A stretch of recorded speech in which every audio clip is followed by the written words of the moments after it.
Hello दोस्तों, my YouTube channel love nest Medicare में आपका स्वागत है। जैसे कि यस्टरडे हम आप लोग से वादा किए थे कि इस चैनल पर सिर्फ मेडिकल से रिलेटेड वीडियो आएगा, तो सो आज फाइनली वो वीडियो आ चुका है आपके बीच। तो चलिए आज हम लोग एक नया टॉपिक पर डिस्कशन करने जा रहे हैं। तो इससे पहले मैं आप लोग को दोस्त बता देना चाहता हूँ कि आप अगर हमारे YouTube चैनल पर नए आए हैं तो YouTube चैनल को सब्सक्राइब करें, कमेंट करें, लाइक करें, शेयर करें अपने दोस्तों के साथ, ताकि आपका दोस्तों को भी नॉलेज मिल सके। तो फाइनली आज हम लोग चलिए डिस्कशन करने वाले हैं CBC मतलब क्या होता है? Complete blood count. Complete blood count हम लोग जब डॉक्टर के पास जाते हैं हॉस्पिटल में, तो सबसे पहले डॉक्टर आपको CBC रिपोर्ट क्यों टेस्ट लिखते हैं? कभी आप लोग ये सोचे हैं? नहीं। तो वही चीज़ आज हम आप लोग को बताने जा रहे हैं CBC ऊपर। तो CBC पर आज हम बहुत डिटेल से बताएंगे, सो आप लोग फुल वीडियो देखिएगा। प्लीज़ यूज एयरफोन का यूज करिएगा, फुल कॉन्सेंट्रेट दिमाग करके आप सुनिएगा, ताकि फुल नॉलेज आपको मिल सके। तो जो फाइनली आज हम लोग डिस्कस करने जा रहे हैं CBC कंप्लीट ब्लड काउंट पर। तो चलिए हम लोग डिस्कस करते हैं। देखिए, कंटेंट नेम, टेस्ट नेम ये सेट हुआ, then result, unit, reference name. जैसे टेस्ट कंटेंट नेम, रिजल्ट मतलब जो आपका रिजल्ट आ चुका था पेशेंट का, यूनिट जो मात्रा है वो, और रेफरेंस रेंज मतलब लैब का रेंज। तो फाइनल आज हम डिस्कस करें red blood cell. Red blood cell क्या होता है? रेड ब्लड सेल का मुख्य काम क्या होता है? रेड ब्लड सेल का मुख्य काम ये होता है कि ऑक्सीजन को हमारे फेफड़ा से लेकर शरीर के हर पार्ट तक पहुंचाना और कार्बन डाइऑक्साइड को फेफड़ा में लाना, यही इसका मुख्य काम है। एंड आप ये भी किया कि RBC लाल क्यों रहता है? इसमें हीमोग्लोबिन नामक प्रोटीन प्रेजेंट रहता है, जिसके कारण से ब्लड रंग लाल दिखाई देता है। तो ठीक, RBC पे हम समझिए। आप हीमोग्लोबिन पर आ जाइए। हीमोग्लोबिन का देखिए आपको हीमोग्लोबिन काउंट का पहले आप देख लीजिए नॉर्मल रेंज। ठीक, ये नॉर्मल रेंज है 11.5 से 16.5। ये दोस्त ये फीमेल का रिपोर्ट है, तो मेल और फीमेल का हीमोग्लोबिन अलग अलग होता है। ओके दोस्त, तो फीमेल का ये रिपोर्ट है, फीमेल के यहाँ दिया, मेल पे यहाँ नहीं दिया। तो मेल हम आपको बता रहे हैं। मेल का ये होता है दोस्त, क्या मेल का होता है 13 से लेकर 18 के बीच GMS। ओके दोस्त, तो मेल का 11.5 से 16.5 है, और फीमेल का फीमेल का मेल का 13 से 18 के बीच रहता है। तो आप ये बोलिएगा कि फीमेल का कम क्यों है, मेल का ज़्यादा क्यों? आप लोग को तो डाउट आएगा। तो हम इस डाउट को क्लियर करते हैं कि फीमेल का इसलिए कम रहता है कि देखिए दोस्त, एवरी मंथ उसका मेंस्ट्रुअल साइकिल होता है, जिसके वजह से एवरी मंथ उसका ब्लीडिंग होता है। तो उसी कारण उसका फीमेल का कम रहता है, मेल का तो उसका ज़्यादा रहता है। RBC बारे में तो हम आपको बता दें RBC क्या होता है। RBC काउंट देख लीजिए, 3.5 से 5.5 है, 0 है, ये है मिलियन क्यूएम। तो इसका लैब रेंज हुआ, तो इसमें ठीक दोस्त, इसमें पेशेंट का रेंज है 3.96 से।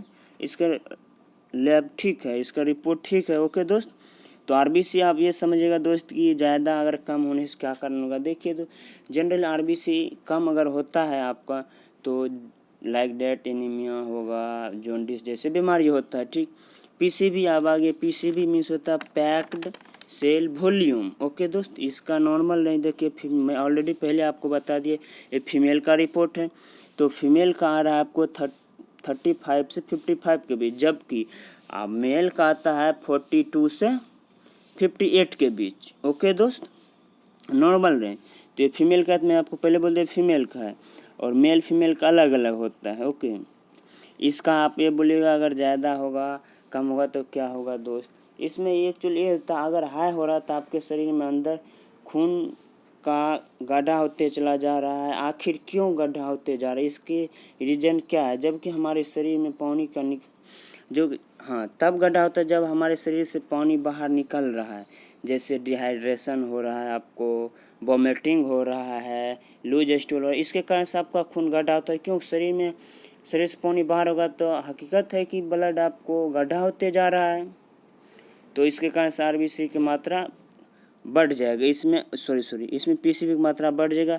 आप ये बोलिएगा कि कम होगा तो क्या होगा, देखिए पीसीबी जितना लो होते चला जाएगा हमारे शरीर का ब्लड पतला होते चला जाएगा। इसके लो होने का कई कारण होता है, जैसे एनीमिया, सिरोसिस, लीवर से रिलेटेड सभी, सिरोसिस हो गया, लीवर डिजीज, लाइडर स्प्लीन, प्रेगनेंसी, इस कंडीशन में आपका पीसीबी लो आएगा। ओके, पीसीबी हो गया। अब एमसीवी, एमसीएच, एमसीएससी, ये तीनों कंटेंट दिखाता है आपको शरीर में दिखाते, तीनों कंटेंट दिखाता है शरीर में आयरन का मात्रा बताता है कि आप शरीर में आयरन कितना मात्रा में है। ओके दोस्त, आप आगे वाइट ब्लड सेल बारे में मैं आपको बताता हूँ कि इसका वाइट ब्लड सेल मतलब WBC, समझिए शॉर्ट में WBC, फुल इसका वाइट ब्लड सेल होता है। वाइट ब्लड सेल के इसका मुख्य कार्य है कि हमारे शरीर में रोगों संक्रमण से बचना तथा इम्यूनिटी सिस्टम को बढ़ाना। ओके दोस्त, ये हमारे शरीर में जो इन्फेक्शन होगा उससे लड़ने में मदद करता है, उसे फाइट करता है, ताकि बाहरी वातावरण को जो इन्फेक्शन हमारे शरीर में इंटर करने नहीं देता। इसको रक्षा गार्ड भी कहा जाता है, बॉडी गार्ड भी कहा जाता है। ओके दोस्त, इसका नॉर्मल भेज देखा रहे टोटल WBC काउंट का, इसका 35,000 से 10,000 के बीच आता है इसका नॉर्मल रेंज। ओके, और इस पेशेंट का है कि 7,500 इस पेशेंट का वैल्यू, तो इसे नॉर्मल ही है, इसमें कोई दिक्कत नहीं, इसको तो नॉर्मल ही है। तो चलिए, आपको ये भी डाउट होता होगा कि ज़्यादा होगा तो क्या होगा, कम होगा तो क्या होगा। हाँ दोस्त, ज़्यादा होगा तो आपको ये होगा, ज़्यादा होने से आपको ये बीमारी होगा, जैसे बैक्टीरियल इन्फेक्शन हो, स्मोकिंग ड्रिंकिंग करने से भी होता है, इन्फ्लामेटरी डिजीज से होता है, लाइक डेट रिमेटेड अर्थराइटिस में हो, सीवियर मेंटल और फिजिकल स्ट्रेस में होता है, टिश्यू डैमेज में, इस कंडीशन में आपका WBC बढ़ा हुआ आएगा। आपको तो ये भी डाउट होगा कि अगर लो होगा तो क्या होगा, तो लो भी होगा। जैसे आपको लो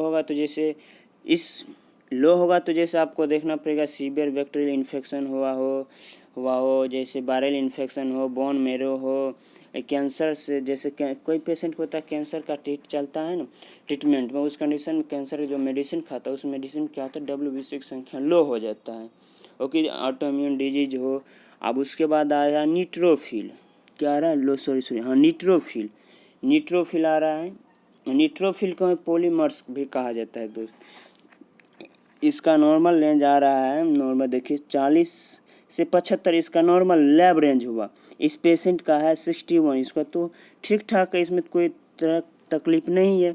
हाँ, तो आपको ये भी डाउट होगा सर इसमें भी बढ़ जाएगा तो क्या होगा, घट जाएगा तो क्या होगा। न्यूट्रोफिल ज़्यादातर देखिए 2-4 दिन का इन्फेक्शन बताता है, 2-4 दिन में जो आपको शरीर में इन्फेक्शन हुआ है वो इन्फेक्शन को आपको बताता है। जैसे आपको न्यूट्रोफिल अगर बढ़ा हुआ आ रहा है तो इस शरीर में जैसे सर्जरी हुआ, एक्सीडेंट हुआ हो, शरीर के अंदर में कहीं सूजन हो, से जैसे शरीर में पेन हो रहा है, इंजरी हो, ऐसे स्थिति में क्या होगा, न्यूट्रोफिल बढ़ा रहा हो, नहीं बोला आपको 2-4 दिन की इन्फेक्शन ये बताता है। ठीक, अगर आपको ये भी डाउट, आप ये भी कहें अगर लो होगा तो क्या होगा, अगर 40 से कम हो जाएगा तो हम क्या करेंगे, क्या होगा। देखिए, लो होने से क्या होता है, सीवियर क्रॉनिक इन्फेक्शन हो सकता है, एलर्जिक डिसऑर्डर होगा, ड्रग्स ट्रीटमेंट में होता है, ऑटोइम्यून डिसऑर्डर में होता है, वायरल इन्फेक्शन में ये लो कंडीशन होता है। आप लिम्फोसाइट कहिएगा। अब लिम्फोसाइट का नॉर्मल रेंज आता है 20 से 45 बीच में। आप ये इसमें भी आपको तो ज़रूर डाउट होगा कि 20 से अगर कम होगा तो क्या होगा, 20 से ज़्यादा होगा तो क्या होगा। देखिए, एक्चुअली होता है कि अगर 20 से आपको अगर 45 से आपको अगर ज़्यादा आता है लिम्फोसाइट, तो लिम्फोसाइट अगर 75, इसमें देखिए इन्फेक्शन हो, बैक्टीरियल इन्फेक्शन हो, ऑटोइम्यून डिसऑर्डर हो, जैसे क्रॉनिक इन्फ्लामेटरी डिजीज हो, जैसे ब्लड में कैंसर हुआ हो, इस स्थिति में क्या होता है, लिम्फोसाइट 45 से ज़्यादा आता है। अगर 20 से कम आ रहा है तो फिर भी आपको इसमें सोचना पड़ेगा, इसमें कुछ नहीं वायरल इन्फेक्शन हो, कहीं ना कहीं आपके बॉडी के अंदर इन्फेक्शन हो। ओके दोस्त, अब इसके भी आता है स्नोफिल का देखिए नॉर्मल रेंज क्या हो रहा है, 1 से 6 के बीच आ रहा है। इस पेशेंट का तो नॉर्मल ठीक ही है, तो अब इसमें भी आपको होगा कि ज़्यादा होने से क्या होगा, कम होने से क्या होगा। स्नोफिल एक्चुअली होता है अगर आपको ज़्यादा हो रहा है तो एलर्जिक डिजीज होगा, eczema, parasite infection, severe worm infection, fungal infection, asthma, autoimmune disease. Okay दोस्त, उसके बाद सारा मोनोसाइट। ओके दोस्त, मोनोसाइट आपको क्या बता, एक्यूट इन्फेक्शन में बढ़ जाता है। जैसे 1-2 दिन नहीं बोला आपको, 1-2 दिन के इन्फेक्शन में आपको न्यूट्रोफिल हो मोनोस ये बढ़ा हुआ आएगा। ओके दोस्त, अब इसके बाद आ रहा है प्लेटलेट्स। प्लेटलेट क्या होता है? प्लेटलेट का मुख्य काम है कि हमारे शरीर में ब्लड को थक्का बनाने में मदद करता है। प्लेटलेट जिसको आप सफ़ेद रक्त भी कहते हैं। इसका नॉर्मल है देखिए 1,30,000 से 4 लाख के बीच है। इस पेशेंट का आ रहा है 2,57,000।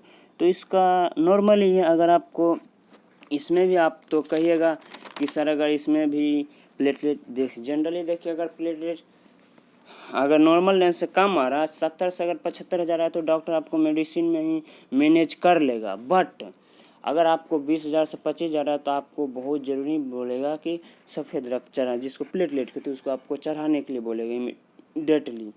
तो अगर आप इसमें भी कहिएगा कि हाई होगा तो क्या होगा, लो होगा तो क्या होगा सर, तो हाई होने से क्या होता है कि infection disease like that tuberculosis, dehydration, anaemia का कोई पेशेंट होता है यूज ऑफ बर्थ जैसे कंट्रोल पाइल्स का यूज करता है। इस कंडीशन में क्या होता है कि ये बढ़ा हुआ आएगा। और लो होता है तो कई लो होने में क्या कारण, किस कारण से लो हो जाता है दोस्त? तो लो होने के कारण क्या होता है कि bone marrow like that dengue काटने से हो जाता है, बैक्टीरियल वायरल इन्फेक्शन से लो हो जाता है। जैसे कई पेशेंट आइबुप्रोफेन ज़्यादा, एस्पिरिन ज़्यादा यूज करने से भी प्लेटलेट काउंट लो हो जाता है। लॉन्ग टर्म ब्लीडिंग से भी होता है, कम हो जाता है। Autoimmune disease like that lips भी लो हो जाता है प्लेटलेट काउंट। ओके दोस्त, और लास्ट में दोस्त अब तो इसमें आप लोग समझ, अगर इसमें आपको कोई डाउट होगा तो आप हमें कमेंट करके हमें बता सकते हैं। अगर ओके दोस्त, अगर एक बात और आपको मैं बताना चाहूँगा तो लिम्फोसाइट, न्यूट्रोफिल, इस्नोफिल, मोनोसाइट पर अगर आपको स्पेशल वीडियो चाहिए तो आप कमेंट करके हमको ज़रूर बताइए। इसमें मैं स्पेशल वीडियो बना दूंगा आपको, अगर समझ में नहीं आया होगा तो ओके दोस्त, लास्ट में बोलूँगा हमारे यूट्यूब चैनल को लाइक करें, कमेंट करें, सब्सक्राइब करें, बेल आइकन बटन जरूर दबाएं। थैंक्स दोस्त।